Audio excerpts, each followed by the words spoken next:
Let's talk about Kyler Murray and his future with the Arizona Cardinals. We got news today from the head coach with this organization, Jonathan Gannon, that Kyler will be placed on IR as he recovers from that foot injury that he suffered against the Tennessee Titans in Week 5. It's the mid-foot sprain, so it's nothing too serious. It's not a broken ankle. It's not a major foot fracture. He'll be able to come back this season.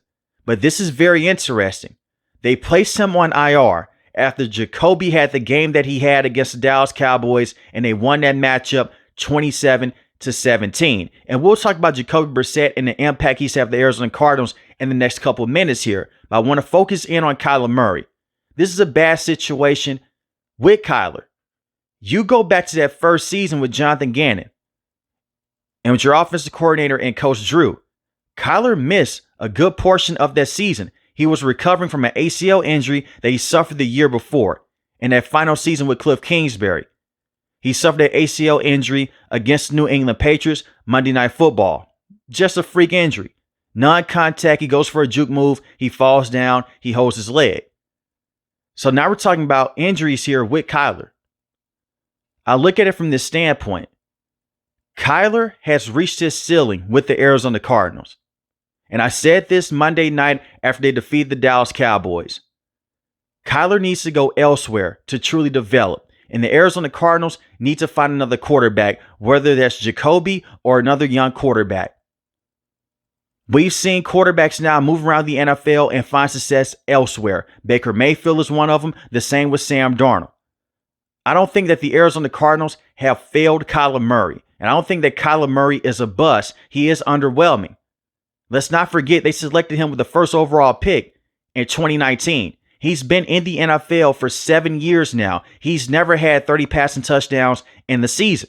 And you can go back to Cliff Kingsbury being a bad head coach, not being ready for that spot, coming over from Texas Tech, from the college level. That played a huge part of it. But Kyler Murray has a lot of flaws in his game.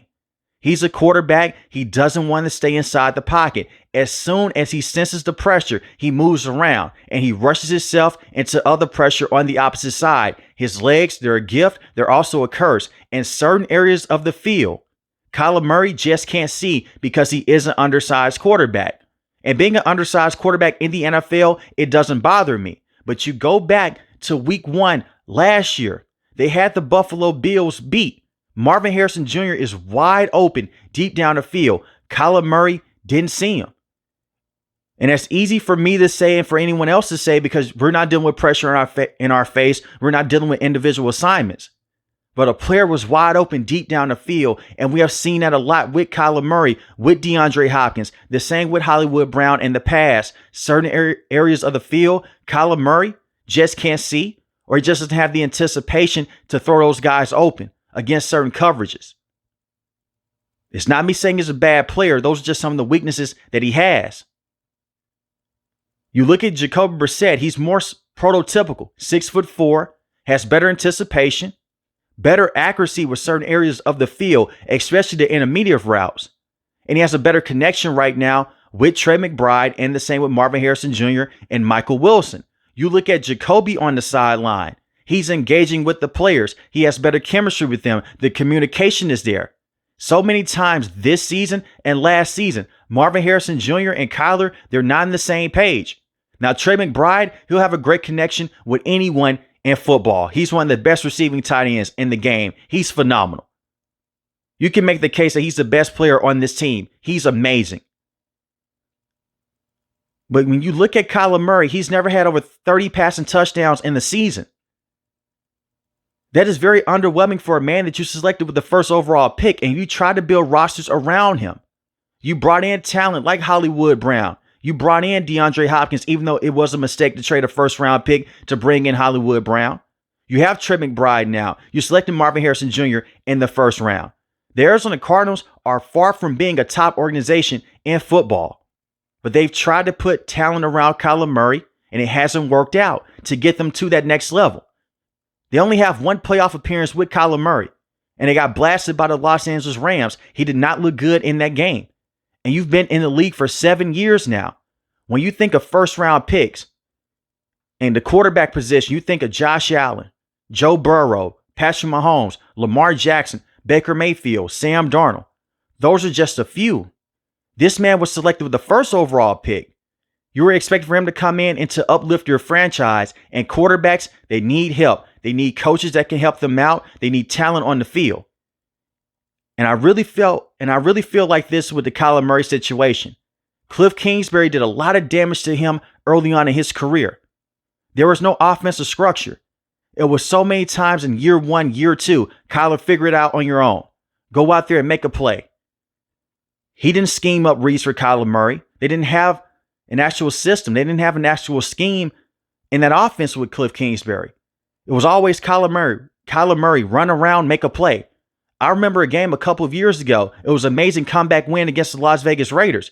Kyler did majority of the work on his own outside the pocket. And the one thing the Arizona Cardinals haven't gotten right is the offensive line unit. Paris Johnson Jr., he's a beast, but the rest of the offensive line, it's not good. Jonah Williams is not a good tackle. I have seen him in every single game this season. He hasn't looked good at that tackle position. Kyler Murray was sacked 16 times this season. He only played in 5 games. 6 passing touchdowns, 3 interceptions, and 1 rushing touchdown. And by the way, one of those interceptions were not on Kyler Murray. He had 2 interceptions against the Seahawks. He throws the football to Marvin Harrison Jr. It bounces off his hands. It goes for an interception. And here's one of the differences in the two. Kyler Murray, he went over there, went to his tablet by himself. Jacoby, when Marvin Harrison Jr. would have a drop, he goes over there to Marvin Harrison Jr. He's talking with him. That's better communication. It's just the little things here. And it's not me saying that Kyler's a terrible human being. It's not me saying he's a terrible leader. But when you go back a couple of years ago, when his contract was leaked out to the press, it had a clause in there that Cliff Kingsbury and crew, they were worried about him. They were saying, hey, he may not be studying enough. And that's where you get all the Call of Duty memes. All the people, they come out and say, well, Kyler Murray cares more about Call of Duty than he does the NFL. All the jokes aside, for him to have some of the success that he's had in his career, it's not a bust. You have to study. You have to go out there. You have to read the plays. You have to read the defense to a certain degree. But it hasn't worked out in Arizona in terms of him being the face of the franchise, in terms of taking them to the next level. And the same with Kyler, developing into being a top 10 quarterback. He's more so of a top 15 guy. So if the offense continues to look better with Jacoby, we need to have a true discussion about Kyler Murray here. Jonathan Gannon did not select him in the first round. The same with his general manager. Monty didn't either. Kyler Murray was already here when this new regime came in. Cliff Kingsbury wanted to work with Kyler Murray, and the same with the last general manager. And this is where I take up for Kyler Murray here. Bad offensive line play, and the quarterback just the year before you was Josh Rosen. He didn't work out with the Cardinals. Now, he's one of the worst first-round picks in Cardinals history. But we've seen the Arizona Cardinals struggle at the quarterback position before. Maybe Kyler Murray can show up later in the season. And if Jacoby and the wheels fall off, here comes Kyler Murray to save the day. But also look at it from this standpoint. Jonathan Gannon, he's in year 3. There's a lot of pressure to get this team to the playoffs. And right now, you're dead last in this division. You have a 3-5 record. You have the 49ers. They have a chance to make the NFL playoffs. They still have a chance to win this division. The same with the Los Angeles Rams and the Seattle Seahawks. You already lost to the Seahawks and the same against the 49ers. And your next game as I record this video is against Seattle yet again. But there is definitely a disconnect here with Kyler Murray and Drew, the offensive coordinator. To me, Drew is still not a good offensive coordinator. He's too conservative. And that's the biggest problem with the Arizona Cardinals, with Jonathan Gannon being the head coach. They rely so much on their defense and their run game and take routes underneath. Play conservative week in and week out. Now that has changed over the last 2 weeks with Jacoby. They're opening up the playbook. But Jacoby has a good connection with Drew, dating back to the time in Cleveland, when Drew was on that coaching staff as an offensive coach. We have to keep that in mind. Kyler is more so of a quarterback. He's not going to stay in structure. He's going to run outside the pocket and try to make plays on his own and try to break down the back end of the defense. And when you have a wide receiver running a crossing route and he's pointing you up the field, Now he has pressure. He senses the pressure. He throws the football up the field. You're still running that crossing route. It's hard to just flip your hips and go upfield. With Jacoby, he'll stand in. He'll take that hit, and he'll step up inside the pocket. Kyler Murray can do that, but it's not as consistent as Jacoby. And Jacoby can see every single level of the field, and he can go and he can throw at every single level of the field because he has better accuracy inside the pocket. You're going to get bigger splash plays with Kyler Murray, but you're going to get more consistency with Jacoby Brissett at the quarterback position. Regardless of what happens for the rest of this year, if you want to keep Jonathan Gannon around, and that is still a huge question mark right now, I would still move on from Kyler Murray. See if a team is interested in trading for him. You have the New York Jets. They need a quarterback. Maybe the Steelers. If Aaron Rodgers retires after this season, you go out there, you trade Kyler Murray to the Steelers. There are going to be a lot of teams out there that may look at Kyler Murray as a very good starting option. And like I mentioned, in my rankings, he's a top 15 starting quarterback. But he's just not good enough to take the Arizona Cardinals to that next level, especially in this offense with Coach Drew. Now, Drew should have been fired after last season. And when you look at Jacoby and his impact here, so many people are coming out and they're saying, well, Marvin Harrison Jr. looks significantly better. We're finally getting to see him be one of the best receivers in the league. I won't go that far. Marvin Harrison Jr. only had 2 receptions in that game against the Indianapolis Colts. Now, granted, he went out early dealing with an injury, wasn't able to finish out the game. Against the Green Bay Packers, he only had 2 receptions, 58 receiving yards. Against the Dallas Cowboys, one of the worst defenses in football, he has 7 catches, 96 receiving yards, 1 receiving touchdown.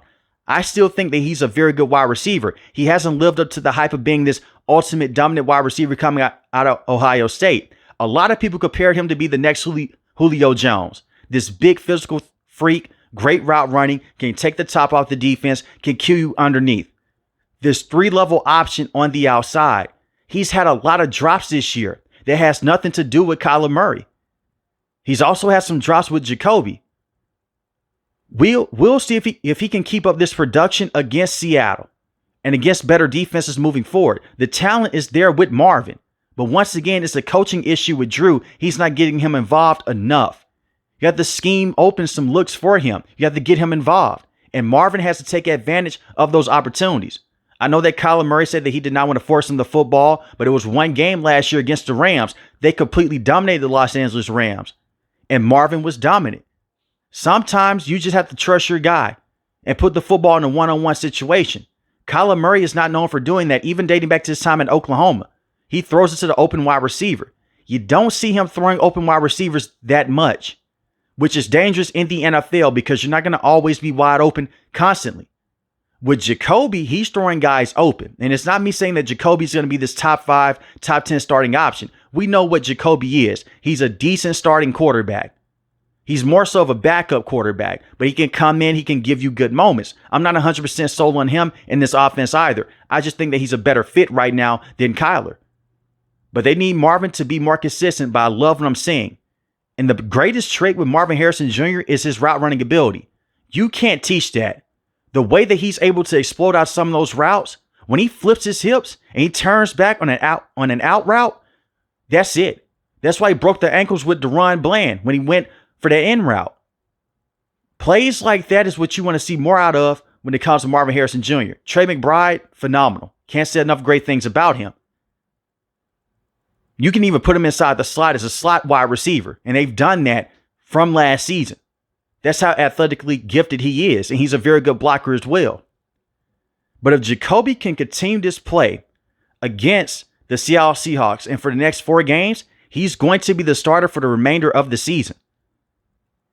And Jacoby, 3 games this year, 6 passing touchdowns, 1 interception, 860 passing yards, 1 rushing touchdown. He has gotten sacked 13 times. Offensive line is still an issue, no matter who the quarterback is, compared to Kyler Murray in his 5 games with 6 passing touchdowns, 3 interceptions, 1 rushing touchdown.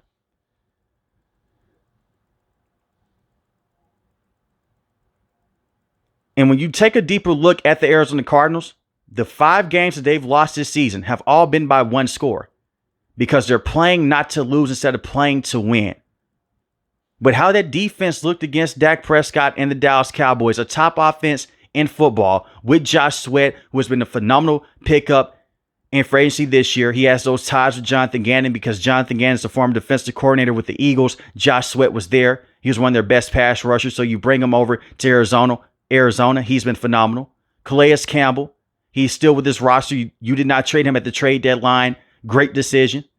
He's still playing at a very good elite level. Look at what he did against the Carolina Panthers. He won them that football game with that play on Bryce Young. Walter Nolan was finally able to break out against the Dallas Cowboys, and he was dealing with injuries this season. You get him going more so in the rotation moving forward as a starting defensive tackle. There's a lot of upside with him. He has the potential to be one of the best defensive tackles in the game. Darius Robinson, we'll see what he can do at the edge rushing spot if he can stay fully healthy. Xavier Collins hasn't lived up to the hype of being a first-round pick, but he's not a terrible player. He's solid. Will Johnson, one of the best cornerbacks in the game this season when he's fully healthy. You have Budda Baker, Max Melton, and Garrett Williams, on the back end of this defensive side of the nickel cornerback position. So there's a lot of good talent here with the Arizona Cardinals. It's not a bad roster. You're just in a tough-ass division.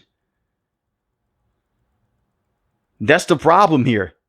Every single team in this division, if you put them elsewhere, there'll be a major threat in that division.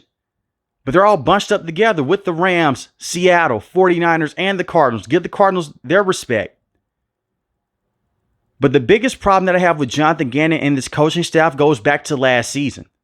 You had a chance to potentially win this division, and you got swept by Seattle.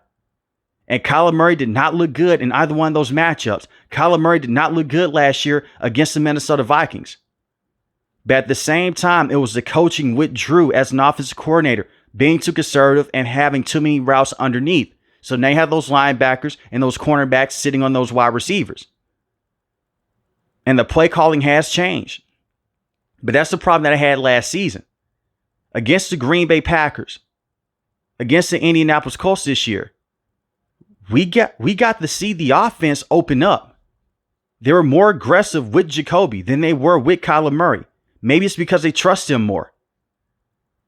But they were able to go for it on fourth down. The same thing they did against the Dallas Cowboys. They went for it on fourth down when they could have took a field goal. If that's Kyler Murray, they're taking 3. But instead they went for it with Jacoby. I still do not view the Arizona Cardinals as this major playoff threat in this division. But with how this offense looks right now, Jacoby is a better starting option. And the offense is significantly better, like I said Monday night. And this confirms it with them putting Kyler Murray on IR. But let me know in the comment section below, how do you feel about this situation with Kyler Murray and the Arizona Cardinals? If you're new to the channel, hit the subscribe button. If you like the video, hit the like button. Most importantly, I want each and every last one of you guys to stay safe, stay positive. Thanks for the video, guys. God bless. Peace.